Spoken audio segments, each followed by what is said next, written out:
I often come across stories on the internet about self-made billionaires.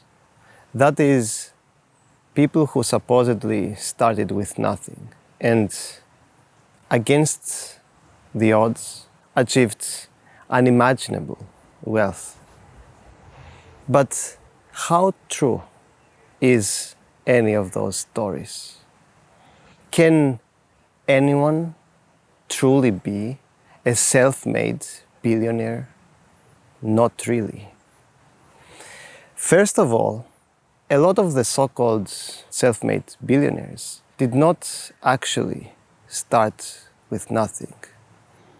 A lot of them came from wealthy families that provided them with financial support, education, and connections needed for them to start their business ventures.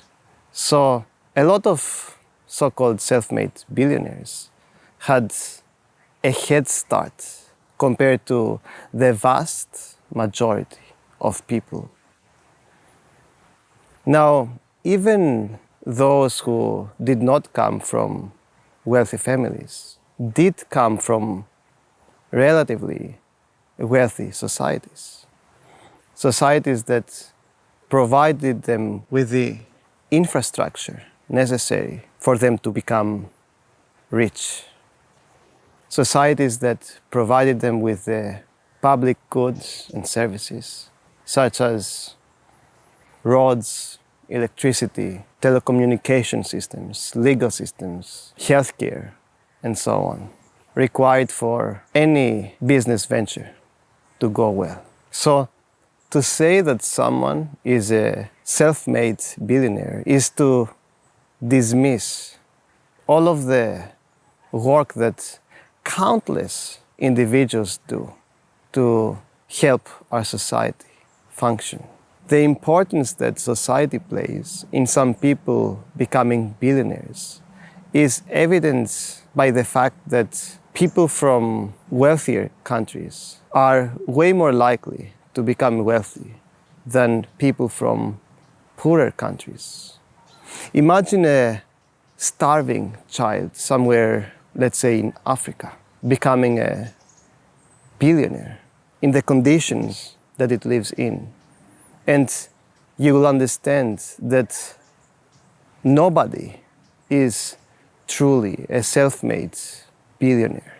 Another thing important to understand is that billionaires build their wealth on the back of others, particularly on the back of their employees, who usually work extremely hard in unhealthy workplace conditions and who are paid way less than the value that they produce. And lastly, it is important to realize the role that luck and timing plays in someone becoming a wealthy person.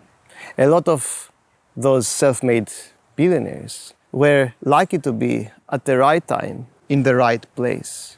Maybe they were lucky to start their business during an economic boom or during a technological revolution that they took advantage of, or they just found a tremendous market opportunity.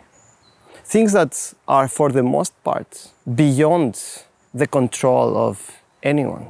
Now, of course, a lot of those billionaires were quite smart and made some good strategic moves in the competitive game of our economic system in order to gain tremendous advantage over their competitors, in order to become rich. But without the right timing and the luck that they had, they wouldn't be at the place that they are. So as you can understand, it's a great myth that someone can be a self-made billionaire. But billionaires want you to believe that billionaires are self-made. And a lot of people do believe that. And many of them like to believe those stories about self-made billionaires because they imply that they themselves can also one day become billionaires as well, not realizing that 99.999% of people cannot achieve that because of the unfair and fiercely competitive economic system that we're living in, where one success depends on the failure of most others, where the winner takes nearly everything and most people are left with nearly nothing. In other words, this system is a zero-sum game. And when we see it this way, we realize that billionaires are not truly a symbol of success and greatness. Rather, they are a symbol of violence.